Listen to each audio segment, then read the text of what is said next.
வணக்கம். நான் உங்கள் ஜிக்கி பேசுகிறேன். இது 9வது பார்ட்.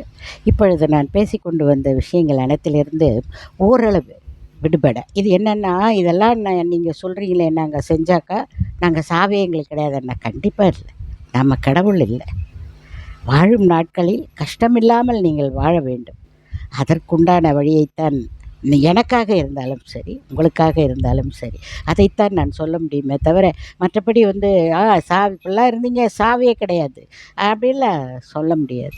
ஒரு ஒரு நிறைய நான் யூடியூப்பில் நிறைய விஷயங்கள் பார்க்குறேன். நான் இந்த டை தயாரிக்கிறவங்க பூரா இதை நான் தனியாகவே பேசணுன்னு இருந்தேன். இதில் கண்டினியூவாக பேசிகிட்ருக்கேன். டை தயாரிக்கிறவங்க பூரா பாருங்கள், கரு கரு கரு கருன்னு இருக்கும். அது உண்மை, ஒத்துக்கலாம். அவங்க சொல்கிறத ஒத்துக்க வேண்டியது தான்.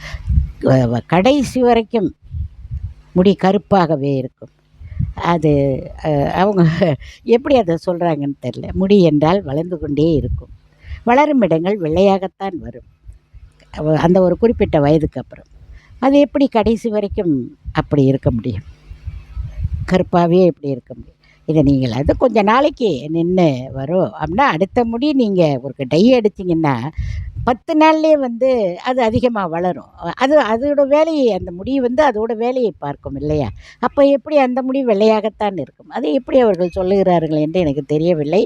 ஒரு வேளை அவங்களுடைய வியாபாரத்துக்காக அவர்கள் சொல்லலாம். ஆனால் அது உண்மை இல்லை இல்லையா? அது போலத்தான் அது நம்ம உடம்பில் என்னென்ன உறுப்புகள் என்னென்ன வேலைகளை செய்ய வேண்டுமோ அது ஆட்டோமேட்டிக்காக செய்து கொண்டு தான் இருக்கும். ஆனால் அது நாம் ஆஸ்பத்திரியில் கொண்டு போட்டு இன்றைக்கு எதையுமே நம்ப முடியவில்லை. ஆஸ்பத்திரியெல்லாம் நம்பி போயிடலாம், படுத்துடலாம் முடியலைங்க. எல்லாமே வியாபார பொருள் ஆகிப்போச்சு. நாம் நம்மை முடிந்தவரை வீட்டில் பார்த்து கொள்ள வேண்டும் என்பது தான் என்னுடைய தாழ்மையான நான் உங்களிடம் வைக்கும் கோரிக்கை.